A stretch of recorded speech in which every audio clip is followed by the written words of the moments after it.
ഇപ്പം റഷ്യയും ഉക്രൈനും തമ്മിലുള്ള യുദ്ധം അത് നീണ്ടു പോകുന്നു. എവിടേക്കാണ് എത്തുന്നത് നമുക്കറിയാൻ പറ്റില്ല. അപ്പോൾ ഉക്രൈൻ എന്താ ചെയ്യുന്നതെന്ന് വെച്ചാൽ റഷ്യയുടെ ഏരിയയിലേക്ക് കടന്നു കയറി അതിൻ്റേതായ ചില ഭാഗങ്ങൾ പിടിച്ചെടുക്കുന്നു. അപ്പം റഷ്യയ്ക്ക് ഭീഷണിയായി ഉക്രൈൻ മാറുന്നു എന്നാണ് നമ്മൾ മനസ്സിലാക്കേണ്ടത്.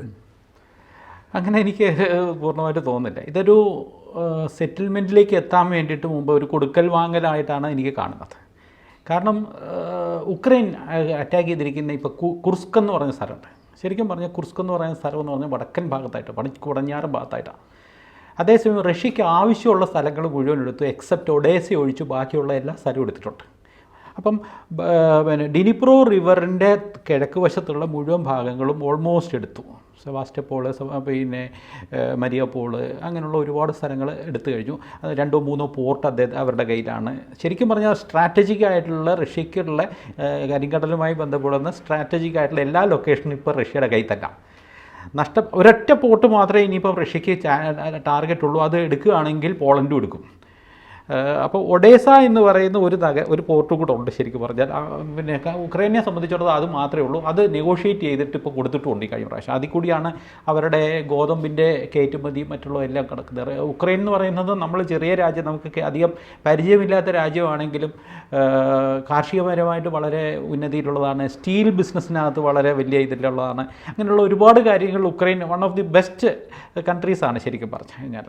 റഷ്യയുടെ മുൻ സോവിയറ്റ് യൂണിയൻ്റെ ഏറ്റവും ശക്തമായ ഭാഗമായിരുന്നു. പക്ഷേ റഷ്യയ്ക്ക് ഈ യുദ്ധം എന്താണ് ശരിക്കും പറഞ്ഞാൽ എടുക്കുന്നത്? റഷ്യ ശരിക്കും പറഞ്ഞു കഴിഞ്ഞാൽ പടിഞ്ഞാറൻ രാജ്യങ്ങൾക്കൊരു ചെക്ക്മേറ്റാണ് ഇത് കൊടുത്തിരിക്കുന്നത്. റഷ്യ ഇതിനകത്ത് നഷ്ടപ്പെട്ടു വല്ലോ, അതാണ് ഏറ്റവും വലിയ രസം. കുറേ ആളുകൾ മരിച്ചു പിടിച്ചു എന്നൊക്കെ നമ്മളെല്ലാവരും കാണുന്നുണ്ട്. നമ്മുടെ പത്രങ്ങൾ നമ്മളെ പറഞ്ഞ് പിടിക്കുകയും ചെയ്യുന്ന ഒരുപാട് കാര്യങ്ങളായിരിക്കും നമുക്ക് നോക്കുന്നത്. ശരിക്കും പറഞ്ഞാൽ റഷ്യ അതിൻ്റെ മൊത്തത്തിൽ 1,30,000 പേരെ കണ്ടേ അതിനകത്ത് ഓൾറെഡി ഡെപ്യൂട്ട് ചെയ്തിട്ടുള്ളൂ. യുദ്ധം നയിച്ചിരിക്കുന്നത് ചെച്ചിനിയൻ വാർലോഡായിട്ടുള്ള ഒരാളും പിന്നെ വേറൊരാൾ മരിച്ചുപോയ വേറൊരാൾ, അദ്ദേഹത്തിൻ്റെ പേര് ഞാനിപ്പോൾ മറന്നുപോയി. അപ്പോൾ അദ്ദേഹത്തിൻ്റെ പേര് എന്തായിരുന്നു എന്ന് എനിക്കറിയില്ല അല്ലേ. ആ വാറിലോട് ആകുമ്പോൾ പിന്നെ ഇവരെ അറ്റാക്ക് ചെയ്യാൻ വേണ്ടി വന്ന ആൾ അയാൾ പിന്നെ ബെലാറസിലേക്ക് പോണ വഴി അങ്ങേര് മരിച്ചു. പ്ലെയിൻ ക്രാഷിൽ മരിക്കുകയും ചെയ്തു. അപ്പോൾ ഈ യുദ്ധം മുഴുവൻ കൺട്രോൾ ചെയ്തിരിക്കുന്നത് എന്ന് പറയുന്നത് റഷ്യ ഡയറക്റ്റ് ഇതുവരെ യുദ്ധം ചെയ്തിട്ടില്ല. റഷ്യ ഡയറക്റ്റ് യുദ്ധം ചെയ്യിക്കാൻ വേണ്ടിയിട്ടുള്ള ശ്രമം അമേരിക്കയോ മറ്റുള്ള ആരോളോ ചെയ്യുകയും ചെയ്യില്ല. ആ സമയത്ത് റഷ്യ ഈ രീതിയിലായിരിക്കത്തില്ല യുദ്ധം നടത്തുക. അപ്പം നഷ്ടം ശരിക്കും പറ്റിയിട്ടുണ്ടോ? ഇല്ല. എങ്ങനെയാണ് നഷ്ടം പറ്റിയിട്ടില്ല എന്ന് പറഞ്ഞത്? എണ്ണ വളരെ സ്കേഴ്സിറ്റി വരുന്നു. ആ എണ്ണ ഇന്ത്യയിലേക്ക് കയറ്റുമതി നടത്തി റഷ്യൻ എണ്ണ ഇന്ത്യയിൽ ക്ലീൻ ചെയ്ത് റെഡിയാക്കി ഇന്ത്യ എക്സ്പോർട്ട് ചെയ്തിട്ടുണ്ട്. ഇന്ത്യക്കും ലാഭം ഉണ്ടായിട്ടുണ്ട്, റഷ്യയ്ക്കും ലാഭമുണ്ട്. അപ്പോൾ റഷ്യയെ സംബന്ധിച്ചിടത്തോളം സാമ്പത്തിക നഷ്ടം വന്നിട്ടില്ല. അത് മാത്രവുമല്ല, നല്ല വിലയ്ക്ക് വിൽക്കുകയും ചെയ്തു.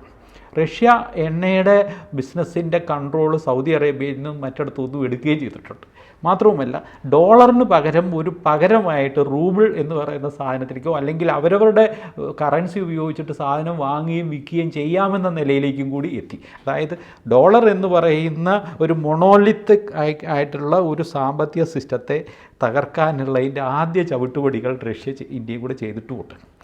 ഇത് ഭാവിയിൽ മറ്റ് രാജ്യങ്ങളുമായിട്ട് അവരവരുടെ കറൻസിയിൽ ഡീൽ ചെയ്യുന്ന നിലയിൽ റൂബിളിൻ്റെ ഈ സ്ട്രാങ്കിൾ ഹോൾഡ് ഒഴിവാക്കാനും അല്ലെങ്കിൽ നീരാളിപ്പിടുത്തം ഒഴിവാക്കാനും ഇത് ഭാവിയിൽ ഉണ്ടാവുകയും ചെയ്യും. ഇനി ഈ റഷ്യ എന്തുകൊണ്ടാണ് ഇപ്പോൾ കുർസ്കിലേക്ക് ഒരു ചെറിയ ഒരു ഇൻകർഷന് വേണ്ടിയിട്ട് റഷ്യ വിചാരിച്ചാൽ ആ ഇൻകർഷൻ തടയാൻ പറ്റാത്തതൊന്നുമല്ല. പക്ഷേ ഒരു നെഗോഷിയേറ്റഡ് സെറ്റിൽമെൻറ്റ് വരുന്ന സമയത്ത് അല്ലെങ്കിൽ ഭാവിയിൽ അത് നവംബറിനോട് അടുപ്പിച്ച് ഒരു നെഗോഷിയേറ്റ് സെറ്റിൽമെൻറ്റ് ഉണ്ടാകാനുള്ള സാധ്യതയുണ്ട്. അമേരിക്കയിലെ ഭരണമാറ്റം വരികയാണെങ്കിൽ അതിപ്പോൾ കമലാ ഹാരിസ് വന്നാൽ പോലും ആ എഗ്രിമെൻറ്റിലേക്ക് വരുമെന്ന് തന്നെയാണ് ഞാൻ പ്രതീക്ഷിക്കുന്നത്. അത് ട്രംപ് തന്നെ വരണമെന്നുമില്ല. കാരണം ബിഡൻ്റെ തരത്തിലുള്ള സ്വഭാവം ആയിരിക്കുകയില്ല കമല ഇനി ഹാൻഡിൽ ചെയ്യുക. കാരണം ഇനി ഇങ്ങനൊരു യുദ്ധം കൊണ്ടുപോയി കഴിഞ്ഞാൽ അമേരിക്കയ്ക്കും ഇത് സാമ്പത്തികമായി നഷ്ടം ഉണ്ടാക്കും. പണ്ട് റീഗൻ്റെ കാലത്താണെന്ന് തോന്നുന്നു അമേരിക്കയ്ക്കുണ്ടായിരുന്ന ഒരു സാമ്പത്തിക പ്രശ്നം ഉണ്ടായിരുന്ന പോലെ ഇനിയും അത് ഭാവിയിൽ അമേരിക്കയെ പിടിച്ചുകൂടുകയില്ല. അതുപോലെ തന്നെ ബ്രിട്ടനും ഇതുകൊണ്ട് എങ്ങനെയെങ്കിലും ഇതിൽ നിന്നൊന്ന് കഴിച്ചിലാവുക എന്ന് പറയും. മലബാർ ഭാഷയിൽ പറയുന്നവർ കഴിച്ചിലാവുക എന്ന് പറയും. എങ്ങനെയെങ്കിലും ഇതിൽ നിന്ന് കഴിച്ചിലാവണം. ജർമ്മനി ഓൾറെഡി പെട്ടു, ബ്രിട്ടൻ പെട്ടു, അതുപോലെ തന്നെ ഈ പറയുന്ന സ്വീഡൻ, നോർവേക്ക് ഒന്നും മിണ്ടാൻ പറ്റുന്നില്ല.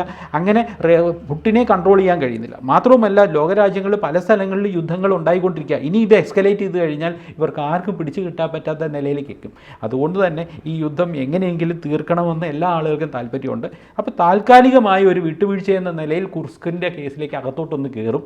അത് കഴിയുമ്പോൾ ഈ നെഗോഷിയേറ്റ് ചെയ്യും. പക്ഷേ ഡിനിപ്രോ റിവറിന് കിഴക്കോട്ട് ഒരു കാരണവശാലും റഷ്യ വിട്ടുകൊടുക്കാൻ ഒരു സാധ്യതയില്ല. അതുകൊണ്ടാണ് ഒരു പ്രദേശത്തിൽ നിന്നും അവർ സ്ട്രാറ്റജിക്കായിട്ട്, എനിക്ക് ആ സ്ഥലത്തിൻ്റെ പേര് ഞാൻ കൃത്യമായിട്ട് ഓർക്കുന്നില്ല, അവിടുന്ന് അവർ വിഡ്രോ ചെയ്യുന്നുണ്ട്. യുദ്ധത്തിനകത്ത് കയറുകയും ഇറങ്ങുകയും ചെയ്യുന്നത് സ്ട്രാറ്റജിക്കായിട്ടുള്ള മൂവ്മെൻറ്റുകൾ തന്നെയാണ്. ചിലപ്പോൾ അങ്ങോട്ടൊന്ന് കയറും, ആവശ്യമുള്ള സാധനം മറ്റു സ്ഥലത്ത് പിടിക്കാൻ വേണ്ടിയിട്ടുള്ള കാര്യങ്ങൾ ചെയ്യുകയും ചെയ്യും. അത് സ്വാഭാവികമായിട്ടും സംഭവിക്കുന്നതാണ്. ഇപ്പോൾ ഇന്ത്യയെ സംബന്ധിച്ചിടത്തോളം എക്കാലത്തും ഈ റഷ്യയുമായി നല്ല അടുപ്പമാണ്. അതായത് USSRൻ്റെ കാലം മുതൽ ഇന്ത്യയും റഷ്യയും അല്ലെങ്കിൽ USSR തമ്മിൽ വലിയ അടുപ്പമുണ്ട്. ഇന്ത്യ പല ഘട്ടങ്ങളിലും USSR സഹായിച്ചിട്ടുണ്ട്. അതുകൊണ്ട് തന്നെയാണ് റഷ്യയുമായി ഇത്രയും വലിയ അടുപ്പമുള്ളത്. ആക്ച്വലി റഷ്യയ്ക്ക് വലിയ നഷ്ടമില്ല എന്ന് പറയുന്നത് ഇന്ത്യ ഇതിനകത്ത് ഇൻവോൾവ് ചെയ്തുകൊണ്ടാണ്. ഇന്ത്യ എന്ന് പറയുന്നത് സൈനികപരമായും സാമ്പത്തികപരമായും ഒരുപാട് ഉയർച്ചയിലേക്ക് വന്നു. ആ ഇന്ത്യ എന്തെങ്കിലും കാര്യത്തിൽ ഇടപെട്ട് കഴിഞ്ഞാൽ അമേരിക്കയോ ചൈനയോ നേരിട്ട് ഇന്ത്യയെ എതിർക്കാൻ പറ്റുന്നില്ല. അത്രയും ശക്തി ഇന്ത്യക്കുണ്ട്. അല്ലെങ്കിൽ നരേന്ദ്രമോദിയുടെ കാലത്ത് ഇന്ത്യ അത്രയും വളർന്നതുകൊണ്ടാണ്. അതുകൊണ്ടാണ് ലോകരാജ്യങ്ങൾ റഷ്യക്കെതിരെ ഉപരോധം ഏർപ്പെടുത്തി. ആ ഉപരോധം ഏർപ്പെടുത്തിയപ്പോൾ അവർക്ക് എണ്ണ വിൽക്കാൻ പറ്റുന്നില്ല, ഒരു മാർഗ്ഗമില്ല. പക്ഷേ ഇന്ത്യ അവിടെ ചെന്നിട്ട് നേരിട്ട് എണ്ണ വാങ്ങി ഇന്ത്യ മറിച്ച് വിറ്റു. ഇന്ത്യയെ എതിർക്കാൻ അമേരിക്കയ്ക്കും ചൈനയ്ക്കും പറ്റാത്തതുകൊണ്ട് മാത്രമാണ്, അല്ലാതെ റഷ്യയും ഇന്ത്യയും കൂടെ തമ്മിലുള്ള ബന്ധമായതുകൊണ്ട് മാത്രമല്ല. അപ്പോൾ ഇന്ത്യ ആ മേഖലയിൽ ഒരു ആഗോള ശക്തിയായിട്ട് ഉയർന്നു വരുന്നുണ്ട്. റഷ്യ എല്ലാ കാലത്തും ഇന്ത്യയുടെ സഹായമായി നിൽക്കുകയും ചെയ്യുന്നുണ്ട്. അതുകൊണ്ടാണ് അത്തരം കാര്യങ്ങൾ അവർ ഇടപെടാഞ്ഞത്. അപ്പോൾ ആ ഇടപെടാഞ്ഞുകൊണ്ട് ഉപരോധം ഏർപ്പെടുത്തിയെങ്കിലും എണ്ണയാണ് അവരുടെ പ്രധാന ബിസിനസ്. അത് ഇന്ത്യ വഴി കച്ചവടം നടത്തുന്നു. പിന്നീട് ഇന്ത്യ അതിൻ്റെ ഇടനില നിൽക്കുന്നതല്ലാതെ നേരിട്ട് അങ്ങോട്ടും ഇങ്ങോട്ടും കച്ചവടം ചെയ്തെന്ന് പറഞ്ഞാൽ ഇന്ത്യക്ക് അതിൻ്റെ ലാഭം കിട്ടുന്നുണ്ട്. അപ്പോൾ റഷ്യയ്ക്കും ബെനിഫിറ്റ് കിട്ടുന്നുണ്ട്. അപ്പോൾ ആ മേഖലയിൽ നിൽക്കുന്നതുകൊണ്ടാണ് ഈ അമേരിക്ക നേരിട്ട് ഇതിനകത്ത് ഇടപെടാതെ. ഇവിടെ റഷ്യ ലക്ഷ്യമിടുന്ന മറ്റൊരു കാര്യമുണ്ട്. നാറ്റോ എന്ന് പറയുന്ന ഒരു ശക്തിയെ ഇല്ലാതാക്കാനായിട്ട് റഷ്യ ശ്രമിക്കുന്നുണ്ട്. നാറ്റോ റഷ്യയ്ക്ക് എപ്പോഴും ഒരു ഭീഷണി തന്നെയാണ്. അപ്പോൾ ഒരു സൈഡിൽ കൂടെ അത് ഇല്ലാതാക്കുന്നു. അപ്പോൾ നേരത്തെ പറഞ്ഞ പോലെ ഉക്രൈൻ അങ്ങോട്ട് കടന്നു കയറുന്നതിൻ്റെയൊക്കെ ഉദ്ദേശം കൃത്യമാണ്. കാരണം ഞങ്ങൾ ഇത്രയും സ്ഥലം പിടിച്ചെടുത്തു, ഞങ്ങളുടെ എന്താണ് ഇത്രയും പിടിച്ചില്ല, അത് തിരിച്ചതാ എങ്കിൽ ഞങ്ങളിത് തിരിച്ചു തരാം. അങ്ങോട്ടും ഇങ്ങോട്ടുമുള്ള ഒരു ഒത്തുതീർപ്പ് വ്യവസ്ഥയിലേക്ക് കാര്യങ്ങൾ മുന്നോട്ട് പോകും. അല്ലെങ്കിൽ ഒറ്റ ദിവസം കൊണ്ട് റഷ്യക്ക് മുന്നോട്ട് കയറി അടിച്ചു തീർക്കാൻ പറ്റാത്ത കാര്യമൊന്നുമല്ല. പക്ഷേ റഷ്യ ചെയ്യാത്ത എന്താ വെച്ചാൽ റഷ്യയുടെ സൈനികരെ ഒന്നും മുന്നോട്ട് വെക്കുന്നില്ല. പകരം ഒരു പട്ടാളം എന്നൊക്കെ പറയുന്ന രീതിയിൽ ഒരു സേനയെ മുന്നോട്ട് വെക്കുന്നത്. തോക്ക് പോലും ഉപയോഗിക്കാൻ അറിയാത്ത ആളുകളെ കൊണ്ട് യുദ്ധമുന്നണി കൊടുത്തിട്ട് തോക്ക് കൊടുത്തിട്ട് വെടിവെച്ചോളാൻ പറയുകയാണ്.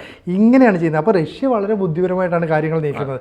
അപ്പം ഈ ഉക്രൈനും റഷ്യയും തമ്മിലുള്ള ഒരു യുദ്ധം എപ്പോഴും ലോകരാജ്യങ്ങൾക്കിടയിൽ ചെറിയ സംഘർഷങ്ങൾ, തമ്മിലുള്ള ഏറ്റുമുട്ടൽ അവിടെ ഇങ്ങനെ നിലനിൽക്കണം. എങ്കിൽ മാത്രമേ ലോകരാജ്യങ്ങളുടെ ഒരു ക്രമം കൃത്യമായി മുന്നോട്ട് പോകുള്ളൂ. ബാലൻസ് ചെയ്യണം. ശരിക്കും ബാലൻസ് ചെയ്യുന്നതിൻ്റെ ഒരു ഭാഗമായിട്ട് തന്നെയാണ് ഈ മുന്നോട്ട് പോകുന്നത്. എന്ന് പറഞ്ഞാൽ കുറച്ചു കാലം കഴിയുമ്പോഴത്തേക്കും ഉക്രൈനും റഷ്യയും തമ്മിലുള്ള പ്രശ്നങ്ങൾക്ക് ഒരു ശാശ്വത പരിഹാരം ഉണ്ടാകുകയും പിടിച്ചെടുത്ത സ്ഥലം, ഇപ്പോൾ ഈ ഉക്രൈൻ പിടിച്ചെടുത്ത സ്ഥലമൊന്നും റഷ്യക്ക് വളരെ പ്രധാനപ്പെട്ട സ്ഥലമൊന്നുമല്ല. അവരങ്ങോട്ട് കടന്നു കയറിയിട്ട് ഞങ്ങൾ പിടിച്ചെടുക്കുന്നു എന്ന് പറയുന്നു. കുറച്ചു കാലം കഴിയുമ്പം ഉക്രൈന് പ്രധാനപ്പെട്ട സ്ഥലങ്ങളുണ്ട്, അത് റഷ്യ വിട്ടുതരണം, എങ്കിൽ ഞങ്ങൾ ഈ സ്ഥലം വിട്ടുകൊടുക്കാം. അപ്പോൾ ആരെങ്കിലുമൊക്കെ മീഡിയേറ്ററായിട്ട് രംഗത്ത് വരാം. അത്തരത്തിലുള്ളൊരു നിലപാടുമായിട്ടാണ് മുന്നോട്ട് പോകുന്നത് തോന്നുന്നത്. എനിക്ക് തോന്നുന്നില്ല ഈ പോർട്ടുകളൊന്നും വിട്ടുകൊടുക്കാനുള്ള ഒരു സാധ്യതയും കാണുന്നില്ല. കാരണം ഞാൻ മുമ്പേ പറഞ്ഞില്ലേ, സെവാസ്റ്റോപോൾ, മരിയോപോൾ, അതുപോലുള്ള ആ 3 പോർട്ടുകളൊക്കെ എന്ന് പറയുന്നത്. കാരണം അത് അങ്ങനെ വിട്ടുകൊടുത്തു കഴിഞ്ഞാൽ മറ്റേ ഒരു ബൊനമ്പ് എടുത്തിട്ടുണ്ട്, ചെച്ചിനിയ എന്നല്ല വേറൊരു പേരാണ് പറഞ്ഞത്, ആ സ്ഥലത്തിന് അത് ബുദ്ധിമുട്ട് വരും. അപ്പോൾ അത് ഒഴിവാക്കുക. ആ ഒരു പെനിൻസുല പോലൊരു സ്ഥലമുണ്ട്, ഒരു വാല് പോലെയുള്ള സ്ഥലം. അപ്പോൾ അതൊക്കെ ബുദ്ധിമുട്ട് വരാതിരിക്കാൻ വേണ്ടിയിട്ടാണ് ഇപ്പുറത്തെ മെയിൻലാൻഡ് റഷ്യ പിടിച്ചിറക്കിയിരിക്കുന്നത്. അതാണ് കാരണം. പക്ഷേ മെയിനായിട്ടുള്ള കാരണം ഞാൻ കാണുന്നത് എന്താണെന്ന് വെച്ചാൽ, റഷ്യയ്ക്ക് ഈ നാറ്റോയുടെ കടന്നുകയറ്റം, കിഴക്കോട്ടുള്ള കടന്നുകയറ്റവും ഉണ്ടാവുകയും ഇടയ്ക്കൊരു ബഫർ സ്റ്റേറ്റ് ഉണ്ടാവുകയും ചെയ്യുന്നത്. പക്ഷേ നാളെ ഈ ബഫർ സ്റ്റേറ്റും ഇവർക്ക് പിന്നെ നാറ്റോ കൺട്രോൾ ചെയ്യുമോ എന്നുള്ള ഭയം ഉള്ളതുകൊണ്ടാണ് റഷ്യ ഡബിൾ മൈൻഡിലാണ്. കാരണം എന്ന് വെച്ചാൽ ഇടയ്ക്ക് ഇപ്പോൾ ഉക്രൈൻ ഒരു ബഫർ സ്റ്റേറ്റ് ആയിരുന്നു ഇതുവരെ, അത് നാറ്റോയിലേക്ക് പോയി കഴിഞ്ഞാൽ ഇടയ്ക്ക് ഉണ്ടാകുന്ന ഒരു ബഫർ സ്റ്റേറ്റാണ് ഇപ്പോൾ ഞാൻ ഈ പറഞ്ഞ റഷ്യയ്ക്കും ഈ ഡിനിപ്രോ റിവറിനും ഇടയ്ക്കുള്ള സ്ഥലങ്ങൾ. അപ്പോൾ അതുകൊണ്ട് റഷ്യയുടെ കൺട്രോളിൽ തന്നെ ആയിരിക്കും ഇത് വെക്കാൻ സാധ്യതയും, റിവർ ആയിരിക്കും ഒരു ബാരിയർ ആവുക എന്നുള്ളത് തന്നെ ആയിരിക്കും. പക്ഷേ ഉക്രൈനെ അങ്ങനെ അങ്ങ് വിട്ടുകൊടുക്കാനും ഇവർക്ക് താല്പര്യമില്ല. ഇല്ലെന്നുണ്ടെങ്കിൽ, കാരണം രണ്ടുപേരും ഒരേ സഭക്കാരാണ്, രണ്ടുപേരും ഏറ്റവും പ്രധാനമായിട്ട് അതാണ് വ്യത്യാസം. ഒരേ സഭക്കാരാണ്, ഒരേ ആളുകളാണ്. റഷ്യൻ ഓർത്തഡോക്സ് സഭ ഇക്കാര്യത്തിൽ ന്യൂട്രലാണ്. ഇക്കാര്യത്തിൽ ഒന്നിനും ഇതിനെക്കുറിച്ചൊരു ഒന്നും അഭിപ്രായം പറയുന്നില്ല എന്ന് കഴിഞ്ഞ് ആദ്യം ഒന്ന് അഭിപ്രായം പറയാൻ വന്നെങ്കിലും ശരി സൈലൻ്റായി. അപ്പോൾ കുർസ്ക് എന്ന് പറയുന്ന സംഗതി താൽക്കാലികമായ ഒരു കടന്നുകയറ്റം മാത്രമായിട്ടാണ് എനിക്ക് കാണുന്നത്. കുറച്ച് നാളും കൂടി ഇത് കൂട്ടു നടക്കും. അതെ, കുറച്ച് നാളും കൊണ്ട് ഈ യുദ്ധം അതിൻ്റെ ഒരു രീതിയിലേക്ക് കുറച്ചുകൂടെ മുന്നോട്ട് കൊണ്ടുപോകും. ഇപ്പം ഈ ഉക്രൈൻ തന്നെ ഇപ്പം മുന്നോട്ട് പോകുന്നത് തന്നെ അമേരിക്കയുടെ ഒക്കെ ഒരു സഹായം കൊണ്ട്, ബാഹ്യ പിന്തുണ ഇല്ലെങ്കിൽ ഈ ഉക്രൈനൊക്കെ എന്നെ ഇല്ലാതായി പോയത്. അപ്പം റഷ്യയ്ക്കും അറിയാം ഈ കാര്യങ്ങളൊക്കെ. അപ്പം കുറച്ച് നാളും കൂടി ഈ യുദ്ധം മുന്നോട്ട് കൊണ്ടുപോകണം. പുടിന് തൻ്റെ ഒരു ഏകാധിപതി എന്നുള്ള നിലയിലുള്ള തൻ്റെ പട്ട ഉറപ്പിക്കാനായിട്ട് ഈ യുദ്ധം കുറച്ച് കാലം കൂടി ഇങ്ങനെയൊക്കെ മുന്നോട്ട് കൊണ്ടുപോകും. എത്രയും കൂടുതൽ മുന്നോട്ട് പോകുന്നു അത്രയും നഷ്ടം പടിഞ്ഞാറൻ രാജ്യങ്ങൾക്കാണ്. അതെ, അപ്പോൾ അത്തരം പ്രശ്നങ്ങളുടെ മുന്നിൽ കണ്ടുകൊണ്ടാണ് റഷ്യ ഈ മുന്നേറ്റമായിട്ട് നടക്കുന്നത്. നാറ്റോയുടെ ഒരു ശക്തി അത് എത്രയും പെട്ടെന്ന് ഒന്ന് ഇല്ലാതാക്കണം, അവരെ ഒന്ന് ഒതുക്കി തീർക്കണം, ഇത് നിർമ്മിക്കുന്നുണ്ട്. ഒപ്പം റഷ്യ ഇന്ത്യയുമായിട്ടൊരു ബന്ധം വെക്കുന്നുണ്ട്, ഒപ്പം ചൈനയുമായും ബന്ധം വെക്കുന്നുണ്ട്. അപ്പോൾ രണ്ട് സൈഡിലും ചില ബന്ധങ്ങളൊക്കെ റഷ്യ മുന്നോട്ട് കൊണ്ടുപോകുന്നതിന് പിന്നിലും ചില ഉദ്ദേശങ്ങൾ. പ്രധാന കാരണം ഇന്ത്യയുടെ പർച്ചേസിംഗ് പവറാണ്. ഇന്ത്യക്ക് പർച്ചേസ് ചെയ്യാൻ കഴിയുന്നുണ്ടല്ലോ, പല കാര്യങ്ങളും പർച്ചേസ് ചെയ്യുന്നത്. നമ്മുടെ പർച്ചേസിംഗ് പവർ എന്ന് പറയുന്നത് ഈ പറഞ്ഞ $800 ബില്യൺ അല്ലെങ്കിൽ കപ്പാസിറ്റി ഉള്ള സമയത്ത് സ്വാഭാവികമായിട്ടും നമ്മൾ പറയുന്ന അനുസരിച്ച് പടിഞ്ഞാറൻ രാജ്യങ്ങൾ നിൽക്കുന്നു എന്നുള്ളതാണ്. അതെ അതെ അതെ. അപ്പോൾ ഇന്ത്യ ഒരു കാരണവശാലും റഷ്യയിൽ നിന്ന് അകന്നിരിക്കില്ല. കാരണം എല്ലാ പ്രതിസന്ധി ഘട്ടങ്ങളിലും റഷ്യയാണ് ഇന്ത്യയെ സഹായിച്ചത്. അതുകൊണ്ട് സ്വാഭാവികമായിട്ട് ഇന്ത്യക്ക് അങ്ങനെ ഒരു കമ്മിറ്റ്മെൻ്റ് ഉണ്ട്. അത് മാറി വരുന്ന എല്ലാ സർക്കാരുകളും കാലാകാലങ്ങളായുള്ള, ഇപ്പോൾ UPA സർക്കാർ എന്ന് പറഞ്ഞാലോ NDA സർക്കാരിന് വ്യത്യാസമൊന്നുമില്ല. എല്ലാ കാലത്തും ഇന്ത്യക്ക് അങ്ങോട്ടൊരു കമ്മിറ്റ്മെൻ്റ് ഉണ്ട്. ആ ഒരു സ്നേഹബന്ധവും ആ ഒരു ഊഷ്മളതയും ഇനിയും നിലനിൽക്കുമെന്ന് തന്നെ നമുക്ക് പ്രതീക്ഷിക്കാം. കൂടുതൽ വാർത്തകളും വിശേഷങ്ങളും നിങ്ങളിലേക്ക് എത്താൻ ABC മലയാളം സബ്സ്ക്രൈബ് ചെയ്യുക, ബെൽ ബട്ടണും അമർത്തുക.